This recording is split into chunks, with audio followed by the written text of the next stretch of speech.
ছিল চাঁদার দল, বাংলাদেশকে আমরা সোনার বাংলায় পরিণত করবো। যুবকদেরকে আমরা চাকরি সংস্থান করব, রাস্তাঘাট কলকারখানার উন্নয়নের জন্য আমরা ভূমিকা রাখবো।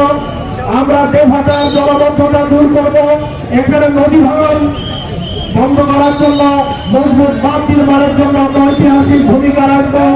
সাতক্ষীরাতে আমরা রেল লাইন তৈরি করার জন্য উদ্যোগ গ্রহণ করেছি, পরিকল্পনা গ্রহণ করেছি।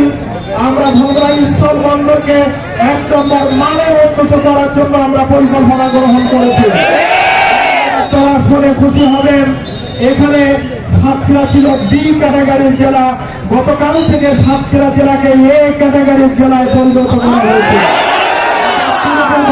আমরা সূর্য দেখতে পাচ্ছি, এই সূর্যের আলোয় আমরা সাতক্ষীরাকে ঝলসে ফেলবো, সাতক্ষীরাকে রঙিন সাতক্ষীরা বানাবো, সাতক্ষীরাকে সোনার সাতক্ষীরা বানাবো।